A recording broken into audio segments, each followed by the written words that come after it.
Fasten your seatbelt. I am taking you for the ride of your life. I'm going to show you what this car can really do. Are you ready? I am ready. Hang on. Okay. Here we go. Hold on to your butts. Go get him, kid. It might be a tumor. It's not a tumor. Not a tumor at all. F. What you're going to ask me. So you can go ahead and ask me what you're going to ask me. And my natural response could be to get offended. Hey, want to hear the most annoying sound in the world?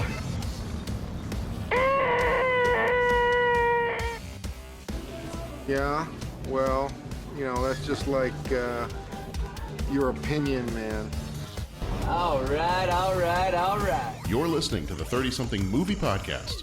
One movie each week, 30 years in the making.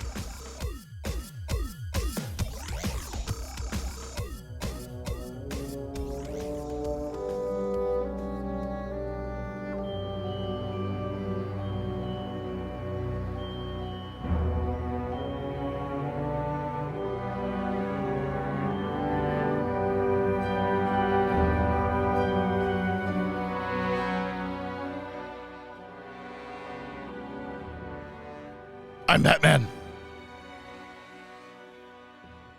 And this is Robin and Bat Boy. I don't know. Ouch. You can't have two Robins at the same time, so I don't.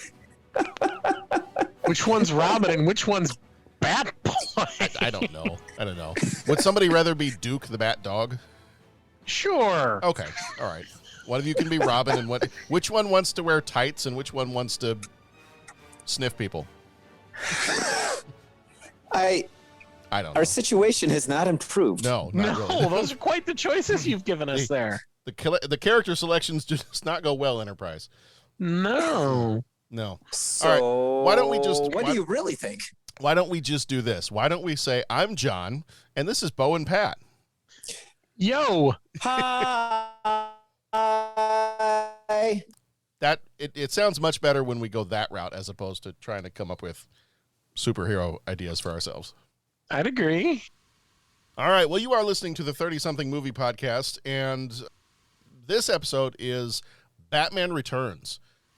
This is the sequel to the long-awaited episode for Pat from, 3 years ago now? Mm-hmm. How fast that time went, right? I know. We spent the whole, build up to 4 years of, Pat, what are you waiting for, Batman? Batman. It was very much a Rain Man kind of thing. It was like, Pat, what are you waiting for? Batman. I'm an excellent driver. Batman. It's an excellent driver, too. I'm a good driver. No, it's 246 batarangs. 3 minutes to Wapner. 3 minutes to Wapner. Yes, Batman Returns is our episode this time around. Very quickly, we talk freely here. This is your only spoiler alert. Here at the beginning, if you have not seen Batman Returns, go watch it, then come back. You could pause the podcast. We'll be here. We're not going anywhere. And then make sure you visit our website, 30podcast.com, where you can leave a rating, a voicemail. You could become a co-executive producer via Patreon, where we have all kinds of bonus episodes going on over there. We now have 3 episodes a month coming out for the Patreon folks. 2 mini episodes on a movie or TV show that we just probably don't have time for here on the regular show, and then 1 longer monthly episode that we put out for our Patreon co-executive producers.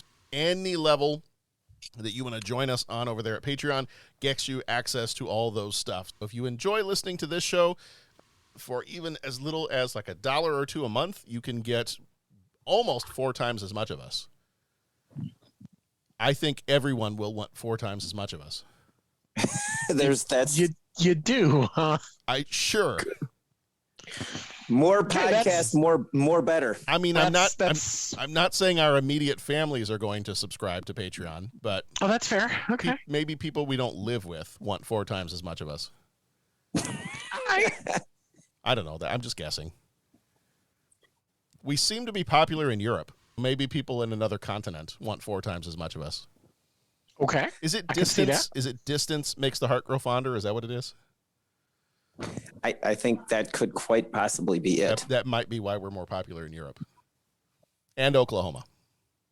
Mm-hmm. I don't know. Maybe. You can do all that stuff very, very soon. I've been working on even getting us a little bit of a merchandise store where we might have some T-shirts and other items available if folks want to purchase some of those as well. Wow. I've got some fun ideas in mind that we can put in over there, and I've got some family and some other people I know that are artistes. If they wanted to throw some design ideas out there for us related to 80s and 90s stuff, or the occasional joke that we do here on the podcast, might have some of those available. Dude, we're going to have merch. I mean, I'm not saying it's going to be West Hot American Summer, but... Wow, that's hard to do. But what is? That would be... What can... Right. I mean, the equivalent of a drunk Shimoda for us is Val Kilmer pushing a lawnmower. Right. Exactly. There's only so much you can do, but anyway, so thinking of getting that started. And I don't know if I told you guys this. We're gonna have a new logo for the podcast. Wow. Did I mention that before? Moving up in the world. So I heard about it by listening to Podcast Full of Kryptonite. Yes, I did mention over there, didn't I? Yeah. I was very excited to hear that. So this one has been professionally made, so it's not made by me sitting around doodling with crayons in my basement. Well, your crayon doodles... As long as you're sniffing glue while you're doodling, it's cool. How else are you supposed to? Just checking. Okay, thank you. I mean, I don't eat it. I was never that kid. Well, that's good. But, to sniff it. Sometimes I stick my hands under my armpits like this, and then no. Okay. Saturday Night Live. Anybody?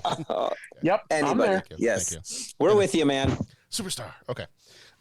Yes. So this time around, we are talking Batman Returns. And oddly enough, this also happens to be our first episode of the month. So we got to do a little time travel. Will you all hop in the DeLorean with me and head back to July of 1992? When this baby hits 88 miles per hour, you're gonna see some serious...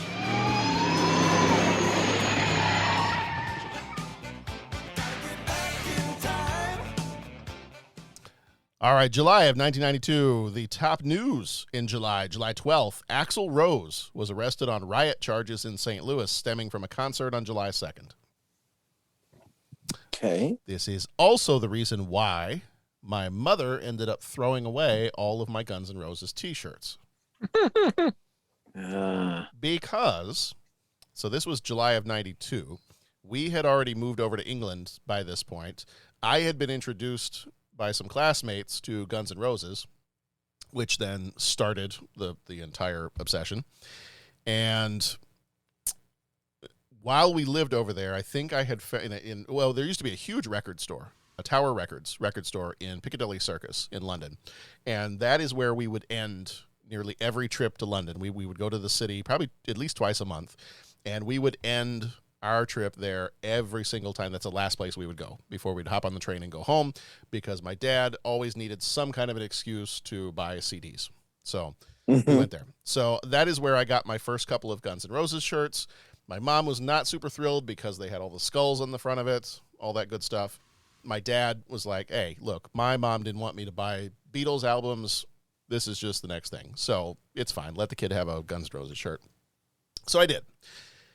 I did not tend to share as much information about Guns N' Roses with my parents. So I think my dad knew pretty well. I don't think my mom knew exactly what all was involved with Guns N' Roses and maybe what they were well known for. And so I remember I was wearing my Guns N' Roses shirt when we went back to the States for Christmas one year. And my family, who is from Missouri, and there are some that were from around the St. Louis area, this was well-known news to them that Guns N' Roses had caused a riot in the city of St. Louis. And so when I wore my shirt on either Christmas Eve or one of the days we were there, my uncle turns to my mom and goes, "You're letting him wear a Guns N' Roses shirt? Don't you know what they did?" Oh, I was like, this is not the same uncle that showed you all the good movies, I'm guessing. No, it's not. It's not. Yeah. So I was not super happy. And at that point, not too long after that, mysteriously, when I went to school one day, I came back home and all my Guns N' Roses shirts were gone from the house. So I was not thrilled, to say the least. Wow. Yeah, it became a bit of a contentious issue. So when I finally got to see Guns N' Roses in the summer of 2018, I believe it was, when they did their Not in Your Lifetime tour, when they came back touring again, I went to go see them at Soldier Field in Chicago, and the first thing I took a picture of was the T-shirt I bought when I got to the concert, and I texted it to my mom. Mm-hmm. And I'm quite happy to say that concert shirt is still sitting in my drawer right now. A lot to unpack in that story, John. There was a lot to unpack. I'm glad it's your family so that I can't unpack it, because that's like I am totally outside, and that way we don't make it a 4-hour podcast episode. But I'm glad you got a shirt. I am too. Yeah, let's say the calm version of when I got upset with my mom when I found out, and she was like, I don't know what happened to your shirts. The calm version of how that conversation went was followed by this. That's extraordinary. What would you like to do next? I don't think I said it that calmly. But yeah, it was a bit contentious. We'll put it that way. July 28th, R&B singer Mary J. Blige releases her debut album, What's the 411? Album produced by Puff Daddy as well. There it is. One of the births that I found of different names. Oftentimes there's tons of births that happened in July of 92, but one of the only ones that I recognized was on July 22nd, Selena Gomez, the American actress and singer, was born in Grand Prairie, Texas. One of the recognizable names under the death column was July 30th, Joe Shuster, the Canadian-American cartoonist who was a co-creator of Superman, died of heart failure at age 78. Okay. Some sports news. July 26th, Nolan Ryan strikes out his 100th batter for 23rd consecutive seasons. Wow. Yeah, 23 consecutive seasons he'd struck out at least 100 batters. Wow. Top books this time around in July of 92, The Pelican Brief by John Grisham and Gerald's Game from Stephen King. Top movies in July of 92 were, oddly enough, Batman Returns was one of them. Then we also had A League of Their Own, Honey, I Blew Up the Kid, and Mo Money. And I meant to get the audio ready for this, so bear with me for just a moment as I get this ready. Here we go. Do you guys happen to know what the top song was in July of 92? No, I do not. I was so out of the top 40 stuff at that point. So, how about this one? One of those rap guys' girlfriends. Excellent. Oh, jeez.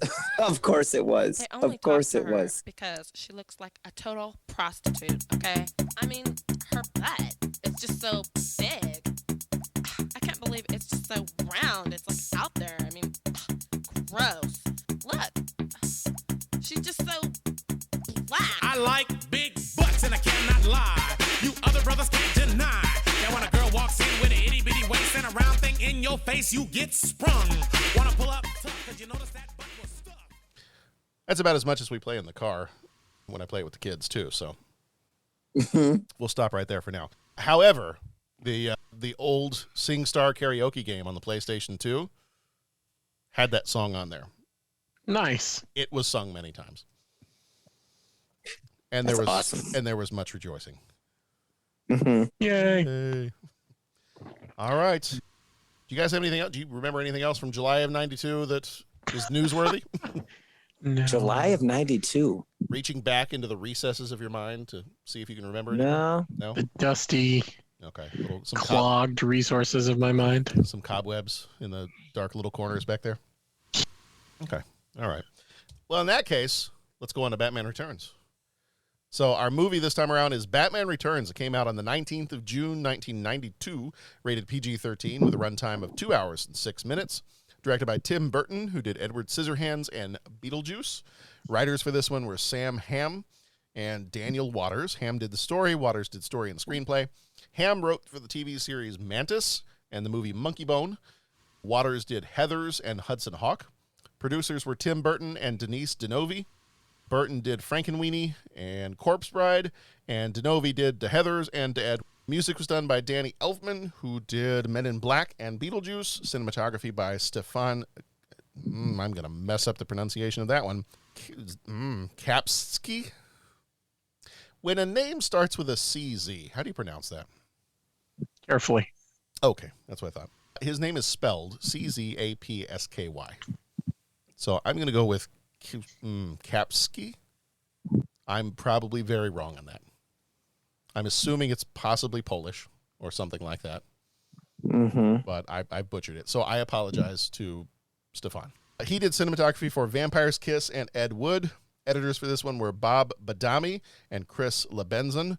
Badami was, actually this is the only movie he edited, but he was credited as being in the music department for Con Air and Star Trek II, The Wrath of Khan. Okay. Oh, Con Air. I can't wait to talk about that one. Con Air, How Do I Live Without You? And then Lebenson did Crimson Tide and Top Gun as an editor. Budget on this one was $80 million. Box office was $266.9 million. So it made some money on the BAT credit card. Never leave the cave without it. Flickmetrics gives this one a 70%. CinemaScore gives it a B. Starring Michael Keaton as Batman Bruce Wayne. He was in The Founder and Birdman. Danny DeVito was Penguin or Oswald Cobblepot. He was in The War of the Roses and Throw Mama from the Train.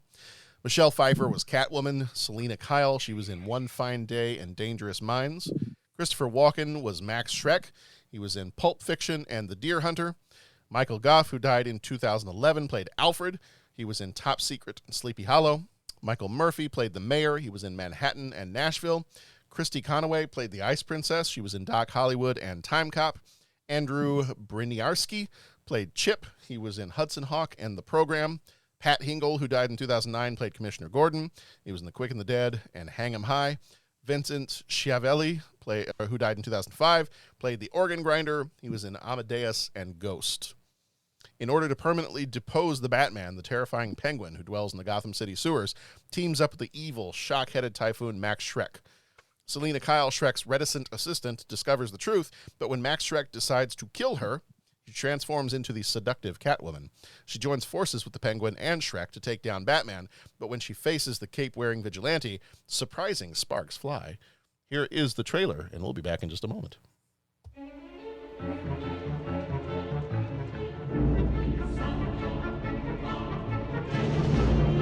I've been down here too long. It's time for me to ascend. From the sewers of Gotham, a new villain emerges.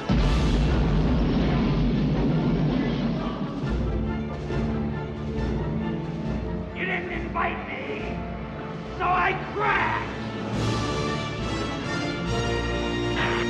From the rooftops of Gotham, the perfect enemy comes to life.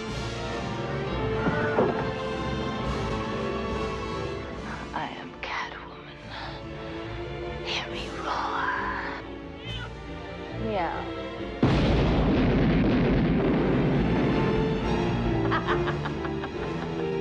And the only one who can save this city is a creature of the night. Hey, Stud. I thought we had something together. We do.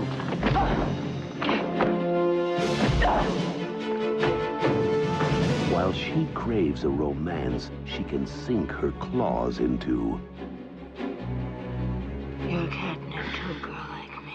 he plots a foul reign of destruction. My dear penguins, thanks to Batman, the time has come to punish all of Gotham!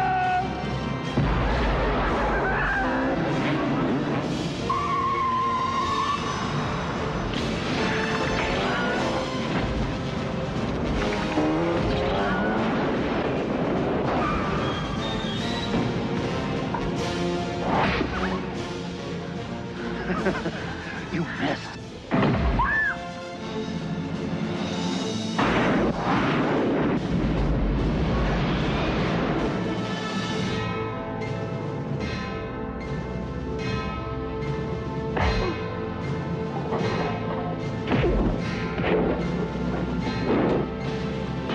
Above Gotham looms its greatest hero. There's some interesting trivia pieces in this one, and they one in particular they had asked. Do you guys know who they had asked to play the Penguin's father in the opening sequence there? Who they had originally asked, I should say. No. Okay. Do you know who it ended up being? I recognized him, but I couldn't place it. Okay.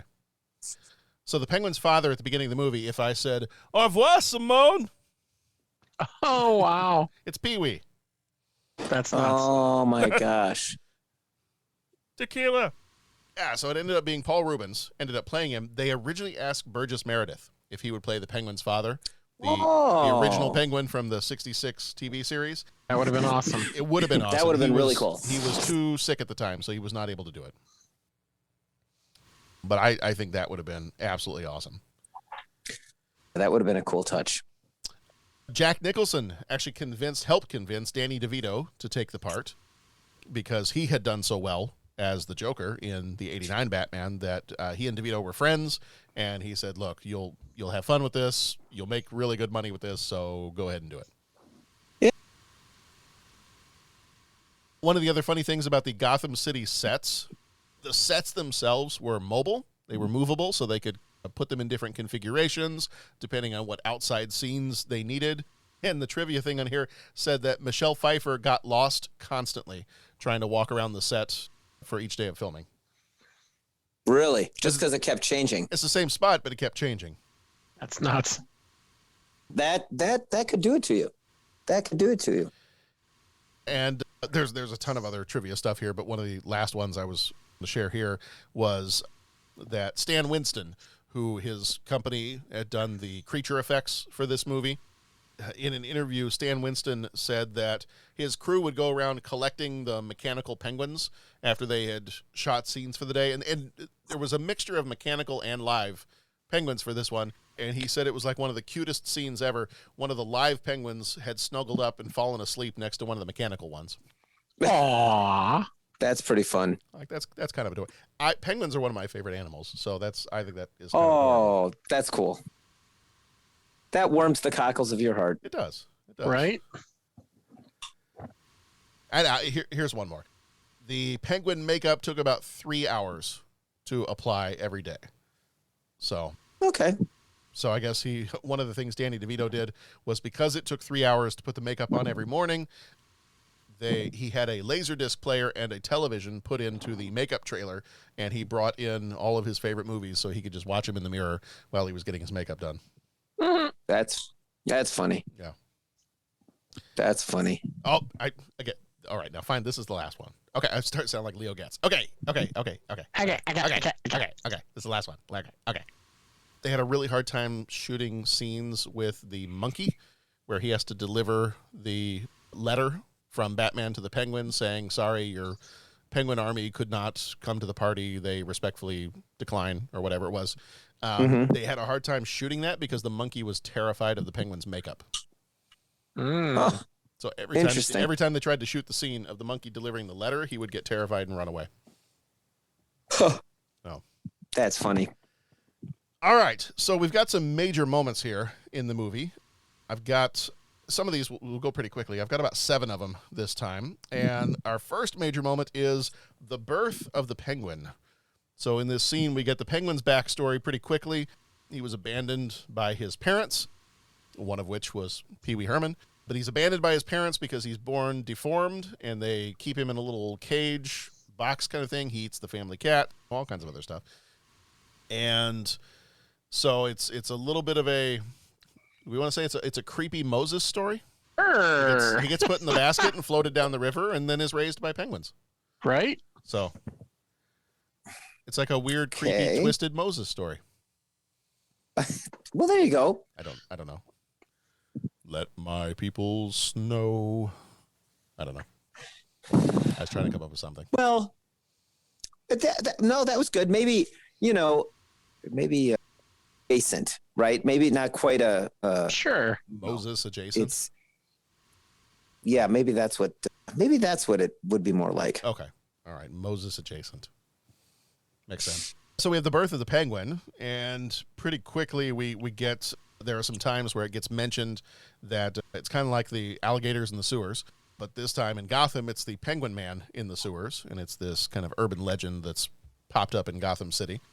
And then our next major moment in the movie is the birth of the Catwoman, Lena Kyle, who is not a very good secretary and is always kind of bumbling and getting in the way and forgetting stuff.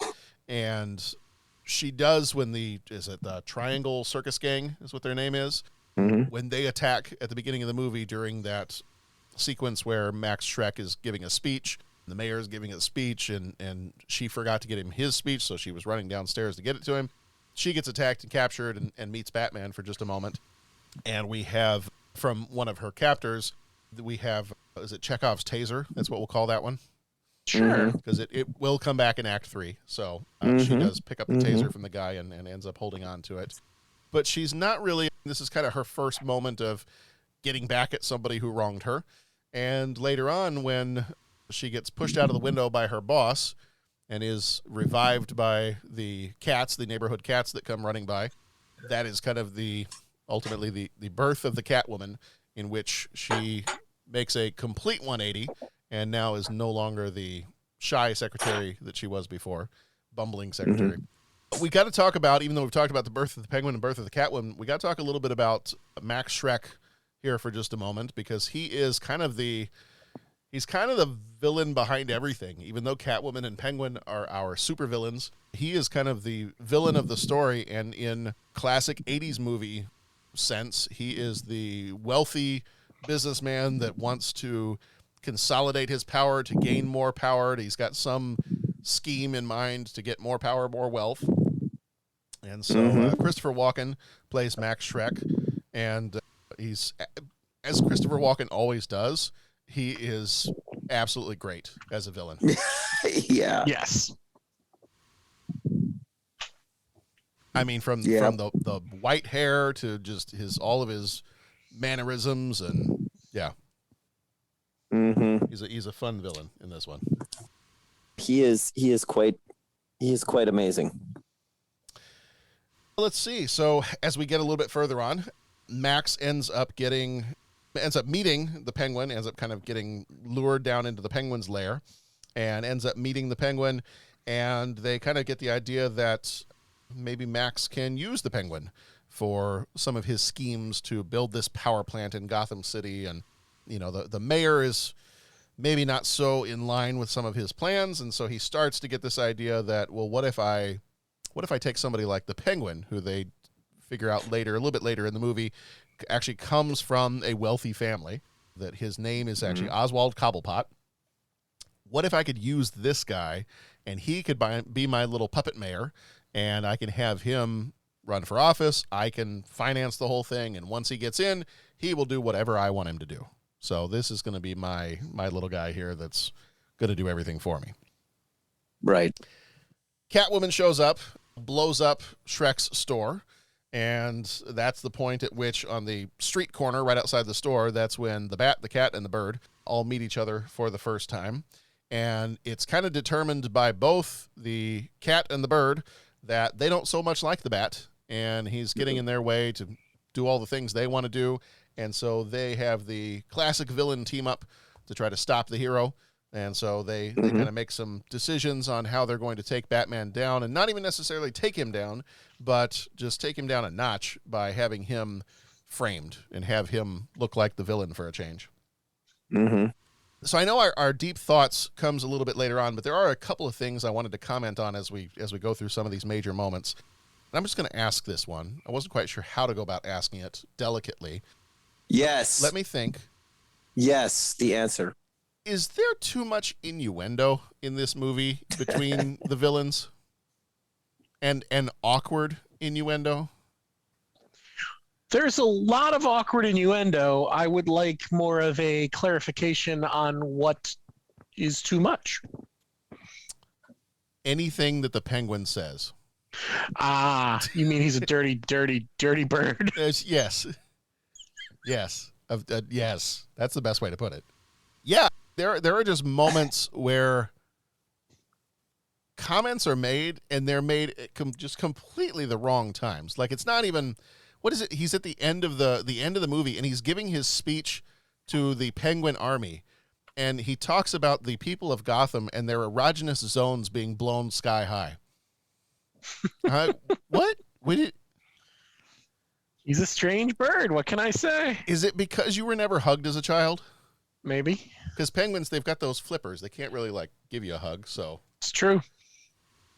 I don't know. That was one of the things, that's a little bit more commentary than going through and describing the major moments. But I just felt like I wanted to throw that out there pretty quickly, because there were plenty of times where I was like, do we need to go this route? I mean, is there a it seems like there's much more of an undercurrent of that in this movie than there was in Batman 89. I mean, sure, everybody was hitting on Vicky Vale in Batman 89. Don't get me wrong. Like, Joker was all about that. But I don't know. It seems like it's misplaced in this movie. Mm.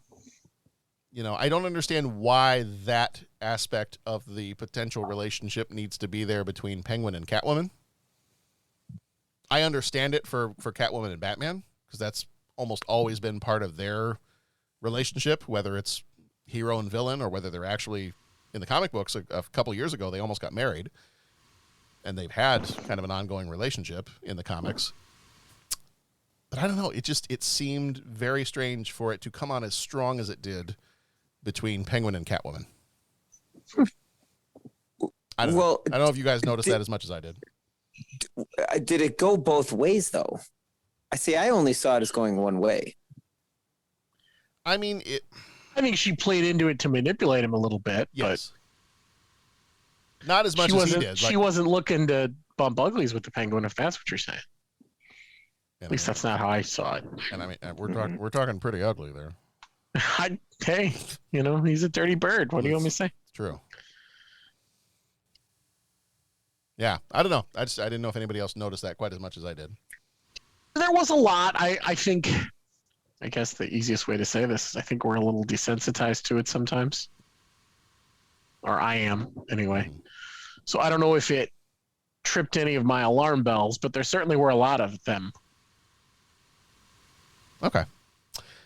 All right, so next major moment is Batman is framed.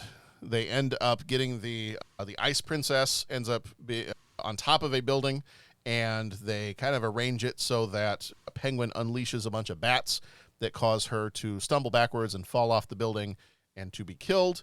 And so immediately, within a split second, everybody assumes that it is Batman, and they turn on him at the drop of a hat, and now everybody is after the Batman. Penguin is able to take over the Batmobile and have him, he's remote control driving him through the city, crashing into cars, destroying property, almost running over an old lady, all kinds of crazy stuff. So Batman is now the villain of the story, at least for a few moments. And then as we go just a little bit after that, Penguin is giving a speech on I don't know if it's on the steps of City Hall or in the town square area.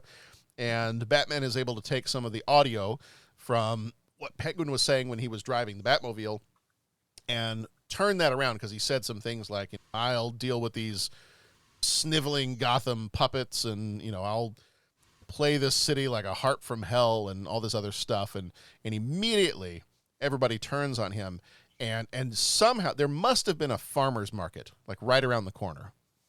Mm-hmm. Because even he says, and that was kind of a funny moment. I mean, that was a pretty good line.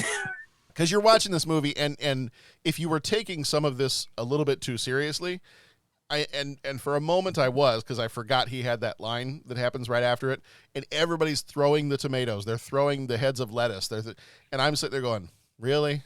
And then he says, why is it that somebody always comes to a speech with eggs and tomatoes?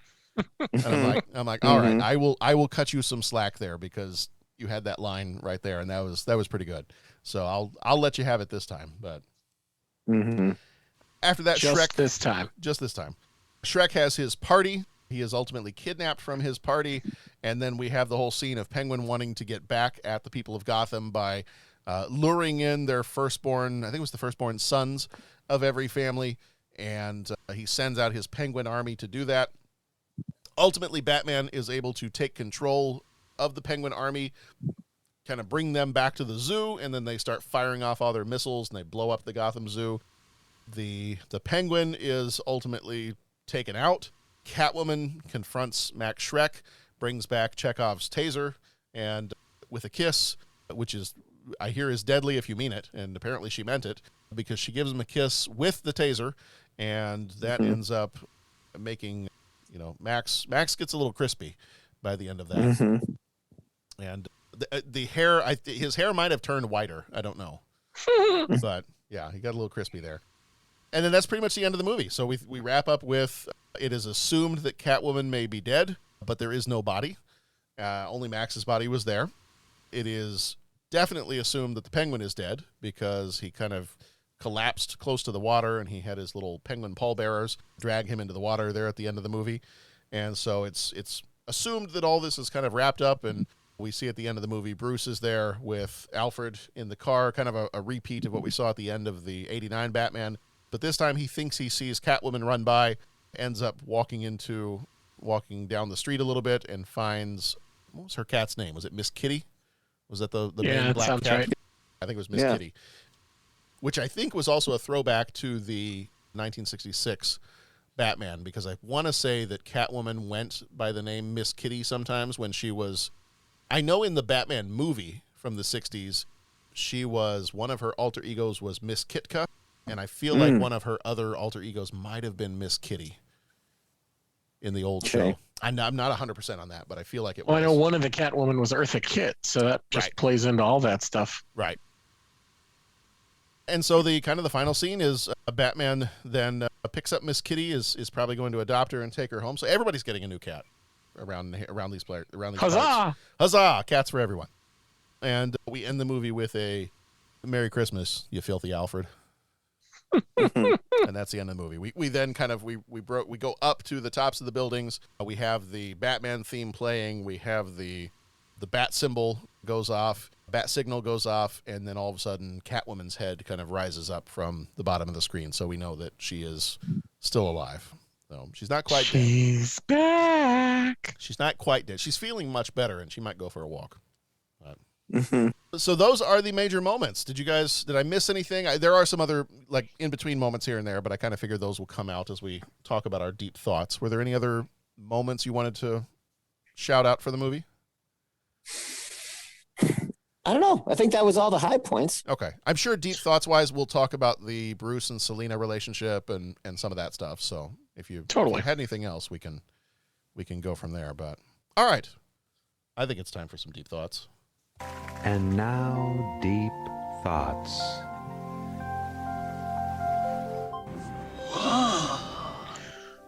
Whoa. All right. So I'm going to start. Let's start as we tend to start. Do you like this movie? Okay. Yeah, I do too. Okay. But I think you're starting from, at least with Pat and I, you're starting from a more Batman, more better scenario. Like, I just feel like I'm always going to say more Batman, more better for the most part. Pat, would you? I would agree. Pat's always going to say that. Yeah. Yeah. I would agree. And you know what? And that's kind of my general consensus too, is more Batman, more better. I'm going to go the other route, and I'm going to say I don't like this movie. Okay. I am entertained by certain scenes in this movie. So a quick little backstory. I wanted to understand why, but it's been a long time. So I think I told you guys before we started recording, I think it's been at least 25 years since I've seen this movie. Okay. I loved Batman 89.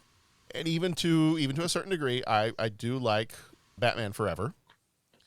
I do not like Batman and Robin.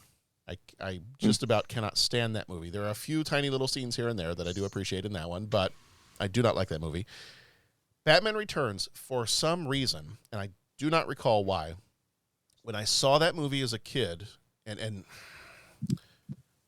I remember the build-up to that movie, because I remember loving Batman 89. I loved Batman 89.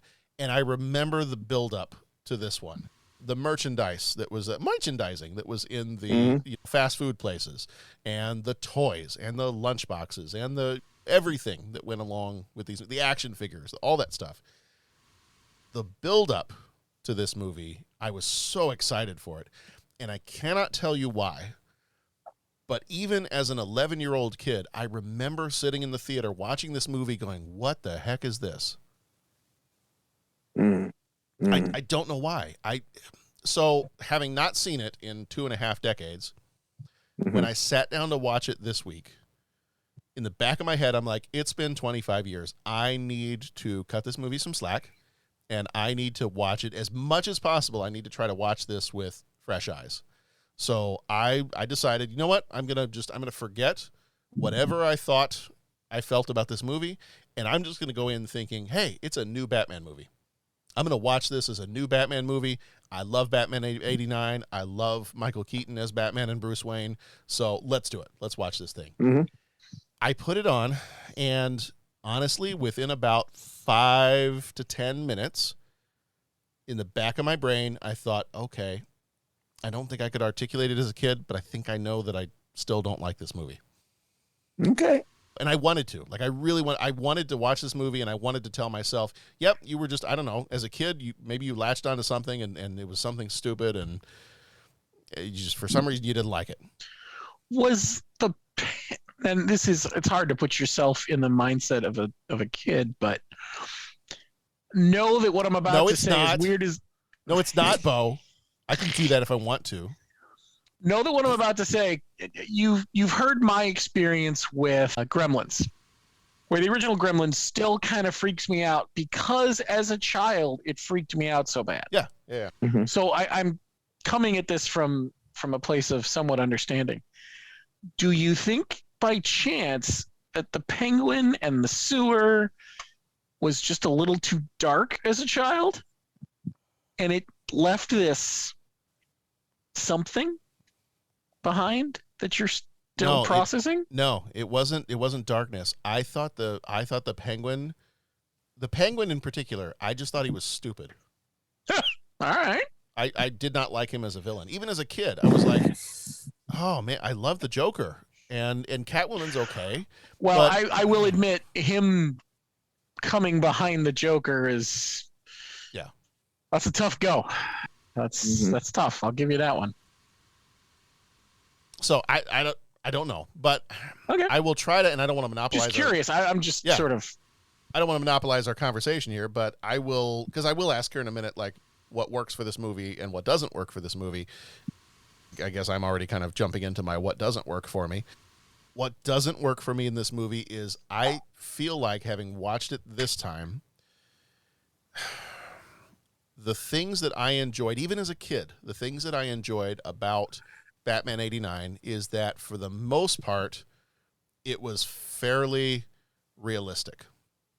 There were some ridiculous things that happened, right? I mean, the Joker's your villain. You're going to have some ridiculous things happen. But for the most part, and I know it's not everything, not 100%, for the most part, the ridiculousness is coming from the Joker himself. So it's a creepy ridiculousness because everyone else is serious. Everyone else is acting the way a normal person should act. All the side characters, the journalists, the cops, the Commissioner Gordon, everybody, Vicky Vale, Bruce Wayne, everybody is acting the way a normal person would act, and then the Joker is completely crazy and doing some goofy stuff, and that makes it creepy. In this movie, I just think it started to get towards the campiness we're going to see in the other two Batman movies coming up after this. Okay. And I didn't want to see that from a Michael Keaton Batman. I don't mind there's a couple of moments in the movie where he says something funny, like he's in the Batmobile and he can't get the remote control off, and he's like, all right, well, now I'm worried. When he says a little, like, that's fine. I'm totally fine with that. But there are moments in this movie where the journalists are acting like cartoon versions of the journalists in Batman 89. And Selena Kyle as a love interest for Batman, totally unbelievable that Selena is a love interest for Bruce Wayne. I just don't see it. The way Vicky Vale, he respected her. He thought she was beautiful, but he also respected her as a professional. And she had evidence to show that she was a strong person that could be a good counterpart for Bruce. The initial meeting between Bruce and Selena, unless he's just going purely off of looks or curiosity because she's kind of quirky, I don't see anything else that draws him to her as a potential love interest. And everyone in this movie is being goofy and campy. And I just don't, to me, it does not follow the same tone as Batman 89 does. It feels like we've just thrown some of that out the window and we've just gone now. And some of the things I've read is that Tim Burton had much more creative control over this movie than he did the original Batman because he had done so well with Batman 89 and Beetlejuice. They said, absolutely, you do whatever you want to do with this one. So part of that, I'm going to say, and I love Tim Burton, but I don't think more Batman, more better. I don't think with regard to Batman, more Tim Burton, more better. Okay. Is how I'm going to sum that up.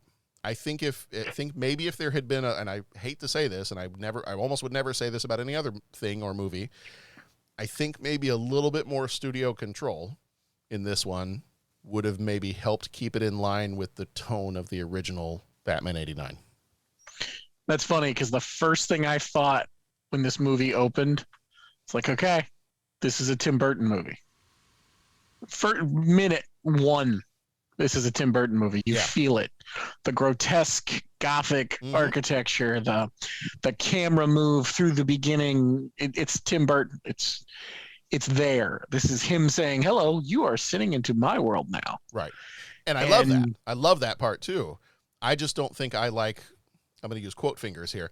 I don't think I like Tim Burton characters in a Batman movie. Okay.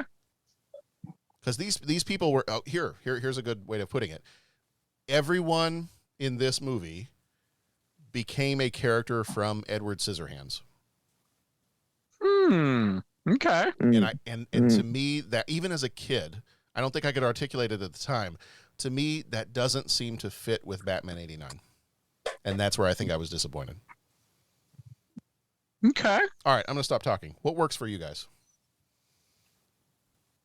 What are the things about this movie that when you saw it was on the list and Batman Returns is coming up, we talked about Batman back in 2019. You knew this one was coming up.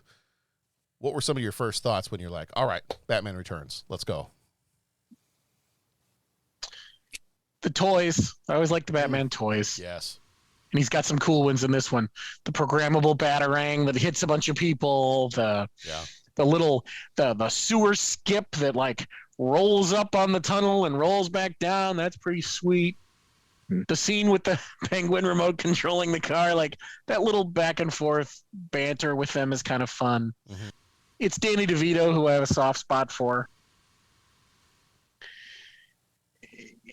And it's funny because I think maybe it's because I lean into campy in general. Like the campy Penguin nonsense worked for me because it's the Penguin, you know? I mean, the Penguin was campy from the beginning. Just the whole concept of a Penguin man is campy, just without even trying, really. The Catwoman stuff, she's good. I buy his origin story better than hers, and that's not saying much. So there's that problem.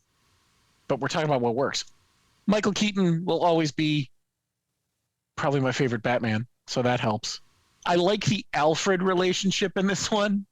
I've always liked when the Alfreds play older. You know, sometimes you see a younger Alfred, and it's a different deal. I like the older Alfred, the more butler, the more stately. Like he's still in on the joke, and he's still like the guy. He's still like his backup, but it's a different aristocratic. Like I like that Alfred. When both Bruce and Selena have to leave early from their date, and they're trying to get him to come up with some excuse as to why, and Selena finally lands on I don't know, like tell him a dirty limerick or something, and he's like, one has just sprung to mind. Yes. That's pretty good. That's a good. That's Yes, pretty good. that is a better way to put it. Like it's the way he plays it. I love it. Christopher Walken playing a megalomaniac. Perfect. Mm-hmm. Perfect. Mm-hmm. Patrick, what is it that works in this movie for you? Well, it's interesting. I'm going to do the same thing Poe did. I'm going to jump in and wait. We're talking about the things that work, but I hear what you're saying. And for me, I remember sitting in the theater and this was, I was old enough that I could get pumped for this movie and be able to go see it on my own. Do you know what I'm saying? Like I had money. I had the theater was within biking distance. I could get out to the theater and see as much as I wanted. I could buy all the movie magazines that talked to the interviews and the behind the scenes and all that kind of stuff. And so I remember getting pretty fired up for this movie. I hear what you're saying. I guess the nearest thing I could compare to is kind of like when we talked about Teenage Mutant Ninja Turtles, Mm-hmm. right? Where the first movie was one tone and the second movie kind of took a different tone. Yes. I kind of compare it a little bit to that. And I'm going to just say a little bit because I remember sitting in the theater. I remember seeing it and being like, okay, this one's different. But that was it. It was like, okay. But then I kind of fell right back into more Batman, more better. And you guys might laugh, but the things that I zoned in on were, wow, the suit, it doesn't look like it's got like the rounded like muscles to it. It looks more like mechanical and squared off. And also the bat symbol didn't have the 2 extra bumps on it. Right. Right. And it was funny as a kid, those are the things that I would focus on. I'd be like, well, wait, why did they change that? I thought that was pretty cool. And then I think the first time I saw it, I think the reason that I liked it so much and didn't focus on those other things, the campiness, if you will, is because I was so disturbed that the bat symbol had changed that I was like, I just ignored all the others. You know what I'm saying? Like, because you know how you see a movie and, you know, unless it's Top Gun Maverick, like you're always going to be, okay, why'd they do this? Why'd they do that? You know? So, I mean, those were kind of the things that I bumped on. And for me, I was just like, okay, it's a sequel. It isn't going to be the original and all that. And, you know, it's funny, I guess, John, you'll have to rebut what I'm about to say. But right up until you said Selena Kyle and Bruce Wayne, like, you just totally unbelievable. I was just about to say, man, I thought Michael Keaton and Michelle Pfeiffer were amazing. But I think you can say that. I think both of those things can be true. Yes. Later, so the later scenes, once they've got the relationship established, yes, I agree with you that it plays very well. Right. But that initial, it's my same thing. I think I brought this up when I was on the Surely You Can't Be Serious podcast a few years ago when we were talking about Superman 1 and 2 versus Man of Steel. And I commented on that one. I said, you know what?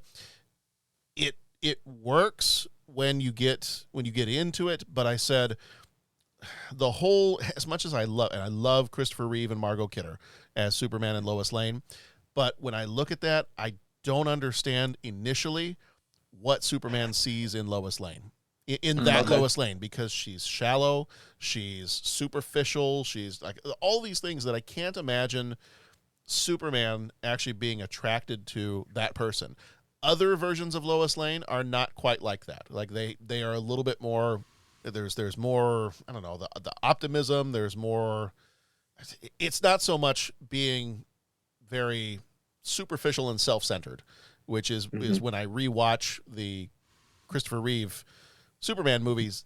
That's what Lois Lane comes across as, and I just don't understand what Superman would see in her.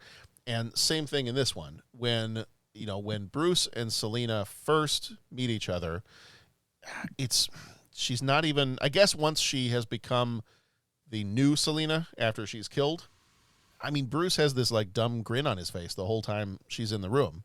And she's talking back to Max Shreck, and, you know, she's an attractive woman, but I don't know. I don't see, compared with the strong, professional, confident, skilled person that Vicky Vale was in the first movie, I could see why someone like Bruce would be attracted to a person like that, because she comes across as she doesn't need billions of dollars to make a statement or to try to make the world a better place. She doesn't need a bat suit.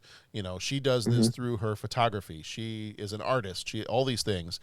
And I just don't get that from watching the initial scenes of Bruce and Selina in this movie. Once it gets going, and I think especially once it's a little awkward with the Batman and Catwoman stuff, because having a long history with the comics, that relationship takes a while to get going. You know, Catwoman is always using her femininity to manipulate Batman in certain ways. And over the years, that's gone from being more of a flirting thing to they actually have a relationship. But it took a long time. And I think in this movie, for me, it just, some of that, the Batman and Catwoman stuff is a little bit too truncated. And the Bruce and Selina stuff, it doesn't make sense to me at the beginning. Once it gets going, it's fine. Like they have chemistry, they're good, but especially when they're at the party later on and they're dancing with each other, I thought that was a great scene. But I don't know, just some of the early, it doesn't click for me early on. I don't see the reason for it to get started. Okay, got it. But it's fine when it's going. Everything else I think was already said. Like Michael Keaton, amazing. Alfred, great. Their interplay is fantastic. I really, really like. Well, I'm just going to say, Michelle Pfeiffer, Catwoman. For me, enough said. Right? Okay, I'll hear you roar. I'm good. But I mean, it's like, and I also, it's funny. I was the one mouthing off about checking out the stunt people and everything. I would love to read up on who did all her stunt work. You know what I'm saying? Not only the fighting, but just the handsprings and the whole thing was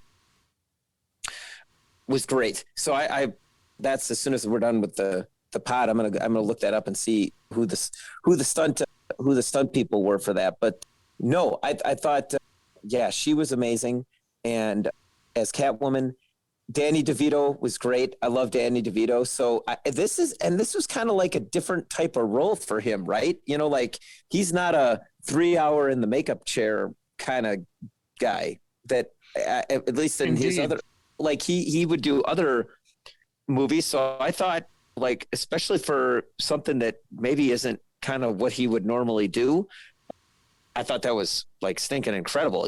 So I really liked the two of them. And, we always keep kind of come around to, we can compare it to Jack Nicholson and so forth. But I think we're forgetting that they had Mohammed Shreck. You got Christopher Walken. And so holy cow, that guy, well, and I'm going to say this and I'm going to make it sound like Danny DeVito and Michelle Pfeiffer don't, but what Christopher Walken brings to a character, I think, the three of them put together was an awesome team of villains. And I found I didn't see them stepping on each other, getting in each other's way. I thought everything was perfectly in balance between who was carrying the story and how they interacted with each other. And I really, for this one, it was just watching them bring those characters to life was pretty cool.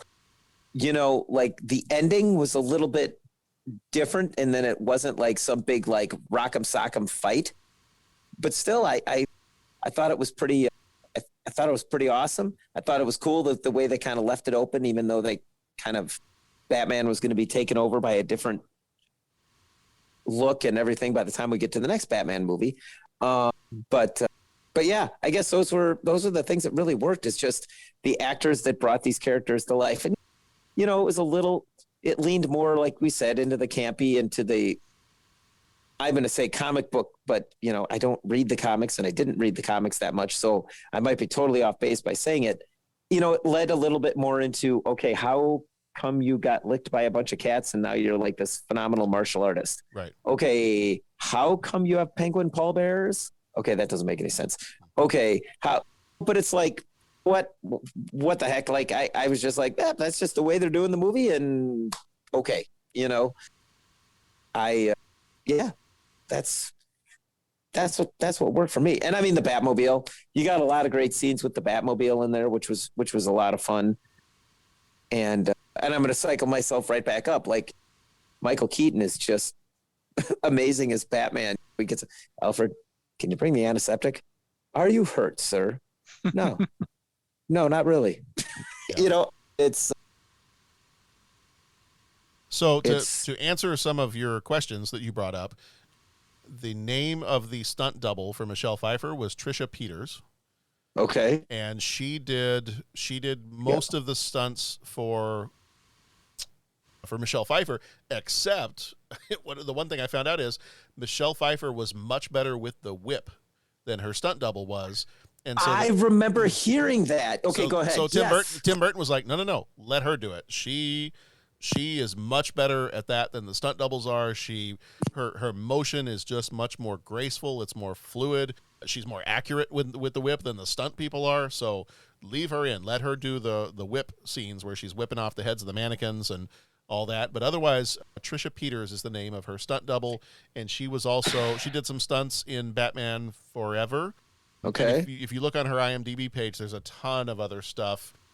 Lethal Weapon 4, Deep Blue Sea, a whole bunch of Hot Shots Part 2. Okay. Halloween 4, Double Dragon, Barbed Wire, Mars Attacks. Okay. All kinds of stuff.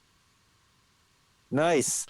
Most recently, the thing she was in most recently, I don't know if she's even working anymore because I don't see any other credits after this. She did stunts in an episode of Deadwood in 2004, but there's nothing after that.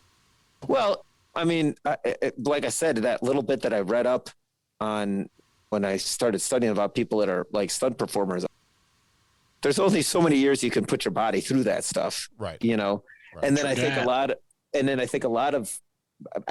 I mean, years, I did some reading and watched like one documentary, so I'm an expert, but I mean, it's like, I think that's when they try to like either to do another career, move on to something else, or become like coordinators or I would say something. the stunt coordinator where they're or the safety people on set. You hear a lot of that too. Yeah. Well, my gosh, good on her for the excellent work she did in this film. And how cool that Michelle Pfeiffer got to use the whip. Yeah. Right on. Right. Very Speaking quickly, of innuendo. Well, very quickly, I did want to mention, too, that originally Tim Burton had plans to make a Batman 3. And the idea being, I guess the working title was going to be Batman Continues, which is a terrible title. But the idea was it was really going to be a sequel. It was going to be a continuation of the story. Catwoman was going to return. They were going to try to get Billy D. Williams to come back and play Harvey Dent. I guess Billy D. Williams. What have we here? Right.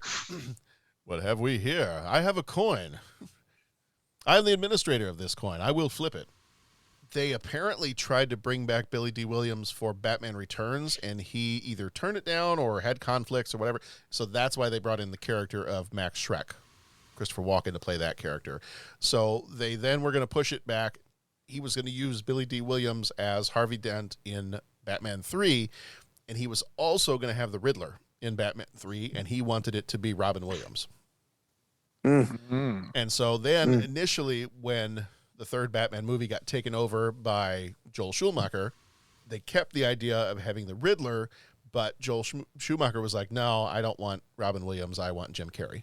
And so Robin Williams was pretty much done with it at that point. Because originally, I don't know if you remember when we talked about Batman 89, Robin Williams had auditioned for the part of the Joker. And I think was fairly disappointed when he didn't get it. So, well, that's gonna just have to go into a case of what might have been. Like that would have. They were also going to have Marlon Wayans was going to play Robin. Really? Huh. It's like I said, that's what might have been. I really enjoyed Tim Burton's vision of Batman. I like this. You know what I'm saying? I like it. I like it a whole lot. And wow, if that would have been quite a movie. That would have been quite a movie. My understanding is I read a couple of different things. I read a couple of different things on this, and my understanding is the reason why Tim Burton, and this is going to sound ridiculous, one of the major factors as to why Tim Burton did not continue on with the Batman franchise was because of McDonald's. McDonald's. Oh my God.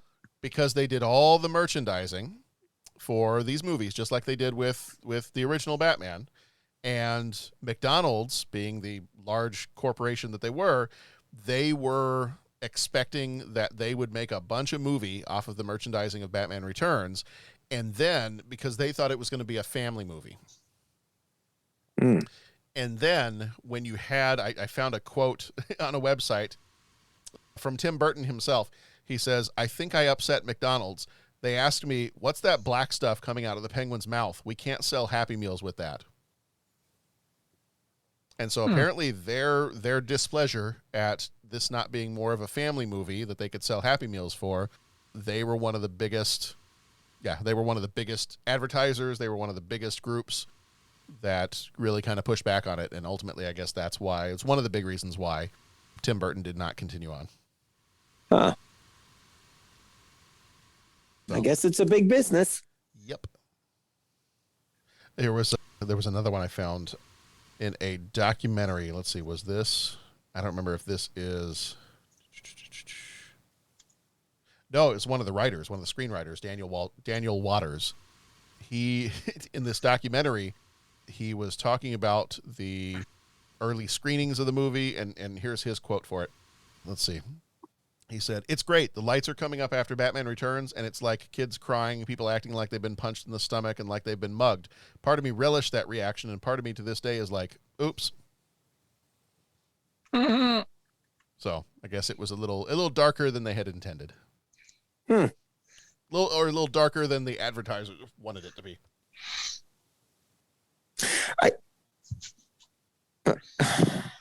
So interesting. So there's that.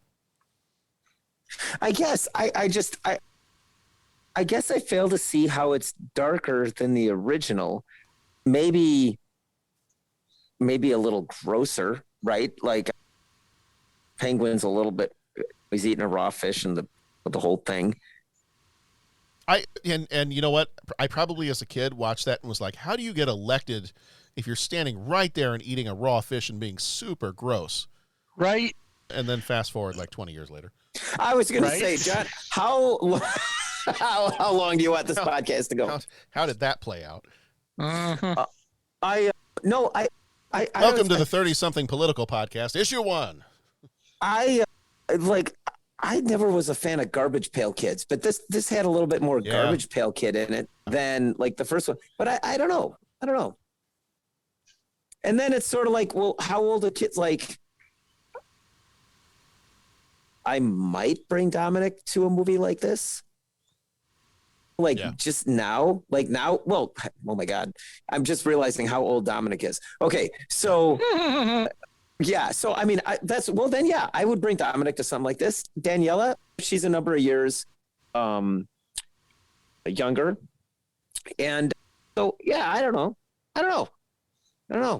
One of the comments that I've heard, one of the words that keeps getting thrown around at this movie is not even necessarily that it's darker than the original, because I don't know that it's any darker than the original was, than 89 was, is it's much more cynical than Batman 89. Like it's almost like there's less hope in Gotham City, and even Bruce Wayne Batman is like, what's the point? Because I mean, the movie ends, at least in the original Batman. I mean, the movie ended on a positive note. They beat the Joker. He's got the girl, all that. I mean, the way this movie ends is it's kind of on a down note. It's like everybody has died. He didn't get the girl this time, and he didn't even really win because she killed the guy. He didn't stop her from killing the guy in the end. So it's kind of it's a little bit of a bleak ending. I can almost see it as the second act of a 2-act play, where I almost feel like he was planning on making a third movie, and so this is the second act of his 3-act play, where it ends on a bit of a downer. It's your Empire Strikes Back. Exactly. I was just gonna say it's that low point before you pick us back up in Act 3. Is it that much different then than the Christopher Nolan ones? Yeah, but I mean, the world would not have been ready for the Christopher Nolan movies in '92. Surely, right? Yeah. Okay, so you're saying reaction back in '92. I'm just wondering. It does in certain ways it does seem like a more cynical movie. In this, that's one of the other things I didn't mention earlier, and this may just be my opinion on this. Even Batman feels like less of a hero in this movie. I don't know if I can explain why. Like, that is the goal of Penguin and Shreck, so that makes a little sense. I mean, they're showing the darker side of being a hero. I don't know. Yeah, but I guess. Well, and I here we go with point counterpoint kind of thing, but it's isn't. I mean, I've got my hand on the button, Pat. So you just go ahead. You're the comic book guys, but isn't that the point of Batman? Like, if 30 years ago that's what people were thinking, that's fine. But like, if we watch it now, man, we were like, compared to what you see in like the Dark Knight. I mean, that's kind of Batman Begins, Dark Knight, Batman Rising. Wait, Dark Knight Rises. Yeah. But I get the Conan and Brian spoof thing stuck in my head. I was going to say, be careful with the Dark Knight Rising. That's a totally different thing. Hello now. Based on Bo's face, I don't think he's seen that one. Hello there. Yeah. Okay, so the Nolan trilogy. I don't know. Like I said, I'm going to just keep coming back to more Batman, more better. But I guess I don't see this as that much different in terms of Batman and cynical and all that, as compared to the Nolan one. You know what I'm saying? Like right. And so if you're saying it, in the time that it came out, maybe that punched a little bit harder. Right. Okay. Like right. I totally hear you there. Yeah. I'm not comparing it to the Nolan movies. Right. Okay. I lump together Batman and Batman Returns just as their own entity. Right. And so I could see how audiences back then would, well, maybe this is more cynical. I just say that 30 years on, when we've seen what Batman, how it's can be played, I think I don't get that same, oh, wow, what are you doing to Batman? Like, I that to me seems to be kind of like what they do in the Batman movies. You know what I mean? I think part of it, too, is even the character of Bruce Wayne. Like, the character of Bruce Wayne, if this is a sequel to Batman, even if he and Vicky Vale did not work out, I feel like I'll be careful with the wording of this. I feel like where Vicky Vale would have rubbed off on him is that he would be doing more as Bruce Wayne to try to fix things than he had done previously. You know, because he's kind of in Batman '89, Bruce Wayne is kind of a recluse. I mean, he does. Sure, he probably donates money and he has these parties to help fundraise for candidates and for things like that. But you don't really see him. I think of, if you do want to compare it to the Christopher Nolan stuff, that's where Bruce Wayne is also using his money to a certain degree to buy up certain things. Or when you get to Dark Knight Rises, he had attempted to create this renewable energy source for Gotham City, like for something that would bring the city above all the crime that's going on and give people hope, give people, at least try to deal with the poverty issue and the energy issue. He does that in those movies to a certain degree. And I think because part of the, I don't know if you want to call it the B plot of this movie is the dealings of Max Shreck and his whole plan to build this power plant and the whole machinations of dealing with the politicians and all this other stuff. And the only thing Bruce Wayne says is, I will fight you on this. But part of me is like, shouldn't Bruce have already been doing something rather than just having this line in a movie that says, well, if you're going to do this, I will fight you. Bruce, I think you're supposed to be the wealthiest guy in Gotham. And if Vicky Vale had any influence on you, even if you've broken up now, I feel like you would have tried to balance the Batman with doing more as a philanthropist as Bruce Wayne. And I don't see that in this movie. Like, I don't see him using any of his influence as Bruce Wayne to make Gotham a better place. It's funny. Just I because that was actually one of the things that I had thought of was when I saw this. I'm like, wow, he's like Bruce Wayne is. I don't want to say out of his shell, but like he's taking meetings, he's talking about the power. I think, and I know that you aren't comparing it to the Christopher Nolan thing, so I don't want to compare it to the Christopher Nolan thing. No, go ahead. I'm kind of comparing it to those and saying I liked how the Nolan movies did Bruce Wayne better than this movie does. Well, and I think our awesome friends at the Shirley podcast, they had us weigh in on 89 Batman and The Dark Knight, right? And it's just like, oh my gosh, how do we do that? And I don't even know if I answered that correctly. I think with The Dark Knight, and I don't know if it's a matter of runtime or that they had 3 movies to flesh out the characters, but I feel like they've really, really developed the heck out of those characters, right? Like you knew Commissioner Gordon, right? You knew his family. You knew all this stuff because you knew Harvey Dent. You knew all the, which you get to really see that. Like, okay, you get to see how is he Batman, but then you also get to see how he's Bruce Wayne.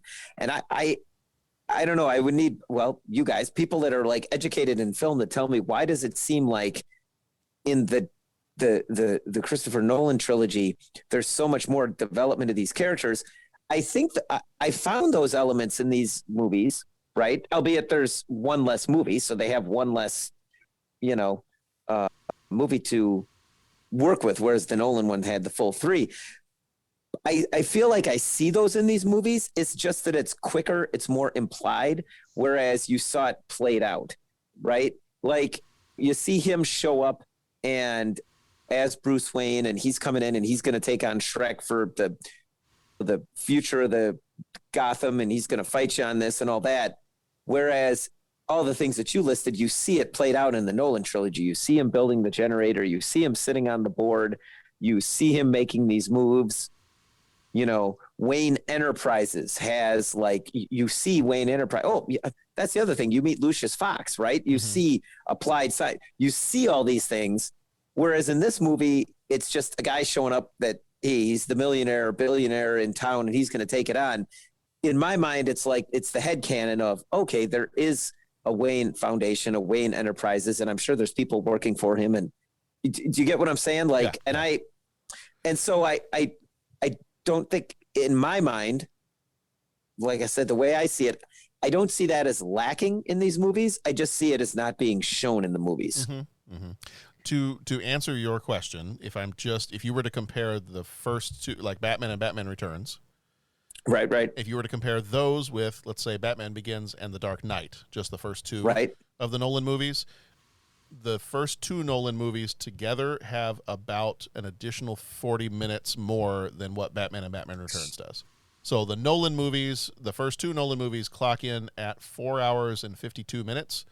And the Batman and Batman Returns, the Tim Burton movies, clock in at 4 hours and 12 minutes. Okay. So you got an additional 40 minutes to play with. And that's a lot. That's a lot. I mean, it's fun. It's funny because who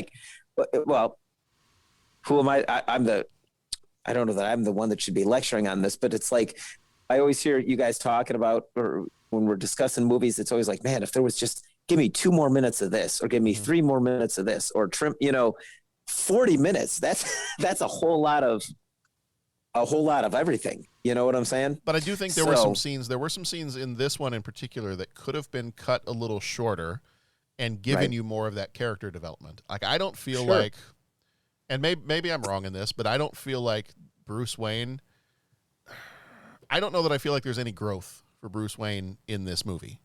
There are times where he seems more comfortable and more human than he did in Batman 89, but there were also times in Batman 89 where he said some funny stuff. You got his kind of quirky sense of humor in Batman 89, the part where they're eating at the really long table, and he's like, I love eating in this room. Do it all the time. To tell you the truth, I actually don't know if I've ever been in this room before. That kind of stuff. Like, you get his sense of humor, you get who he is as a person, and then in this movie, I feel like they spend so much time on the Bruce and Selena relationship that I just don't feel like he progresses as a character at all in this movie. I don't know that I see him learning anything new. I don't know that I see him doing anything new as a character. I don't know. He just feels like a more cartoonish character in this movie than he did in Batman 89. And I like the Bruce Wayne in Batman 89. And that's where I think to use Jeff's phrase, I think that's where I bump on it a little bit, is I liked that Bruce Wayne so much that this Bruce Wayne seemed like a watered down version of that one. Again, like I said, there are still moments of this movie that I enjoy, but overall, as I watched it this time, and I'll give it another chance sometime soon, but just in watching it this time, I was just like, no, I understand. I couldn't articulate it as a kid as to why I had problems with this movie. And that surprises me, because as an 11-year-old, I love comic books. I love Batman. I love all that stuff. I loved these movies. I vividly remember watching this in the theater and going, what the heck am I watching? But I couldn't explain why at the time. And for an 11-year-old who loved this stuff, bought all the toys, bought all the everything, watched Batman 89 over and over and over again, for that 11-year-old who always had the attitude of more whatever, more better. Just, I don't care. Give it to me. Just, I will take whatever. I will ingest anything you want to give me that's Batman related. For me to have that realization, because I'm sure I went into Batman Returns going, oh, this is going to be awesome. I love the Penguin in the old 60s show. Catwoman was great in the old 60s show. I love these characters. I've read the comic books. I've played the video games. I've watched the cartoons. I have the action figures. And then to walk into this, sit down in the seat, and get hit by that realization as an 11-year-old, that's, I think, what surprised me. And for years, I've kind of wondered, like, how as a kid did I not like this movie? I have to watch it again because I want to understand, why did I not? I would have loved this, but I did not, and I remember not. And it's boggled my mind. But watching it as an adult, I'm like, okay, I can enjoy parts of this movie. Like, I don't hate it. I don't hate this movie, but I just don't like it. It's not going to be on my Mount Batman. Gotcha. Yeah. But I'm glad you guys love it. I'm glad you guys enjoyed it. And yeah, I don't know. This one, I was really hoping that watching it this time around, something would click and I would be like, oh, stupid kid. You didn't know what you're talking about. This is a great Tim Burton movie. I love this because I do. I love Tim Burton movies. I love his quirkiness. But there's just something about the combination of more Tim Burton in this Batman movie, I think, is what does not do it for me. Got it. I don't know. It's not a winning combination for me. Do we have anything else we want to say before we jump into our 3 questions? Not that I can think of. I think we've interrogated this movie appropriately. I concur. And I know there's got to be a lot of other people out there that are like, I really love this movie. That's awesome. I'm glad other people love this movie. I would love to love this movie. Yeah, I don't know. There's something about the combination of it that just does not hit me right. Got it. But like I said, I don't hate it. Like, there's a lot of stuff to really enjoy about this movie. But again, it's not the face of Batman Returns. Michael Keaton is not going on my Mount Batman. You know what? I was just going to say, you asked, and I guess we never did initial reactions. I'm just thinking of 14-year-old Pat sitting in the theater when Catwoman appeared on screen, and you were saying, man, did anyone notice there was a little bit of innuendo? And all I could think of is a 14-year-old going, oh, dear God in heaven, I'm glad I'm not seeing this with my parents. Because let me, there wasn't too much innuendo for my mind at that point. Like, because I did. And I know a lot of people saw a lot of it. Like, I never I never really did the whole R-rated movie thing until later. My parents kind of kept put the kibosh on what I could see and what I couldn't see. But when Michelle Pfeiffer came cartwheeling onto the screen, that made an impression. I was like, oh wow. So here's we actually have so Pat, here's a surprise for you. I have audio footage of 14-year-old Pat in the theater when Catwoman comes back flipping onto the screen. Here we go. Here's the audio footage from that moment of you seeing this in the theater for the first time. Is. Dreamweaver.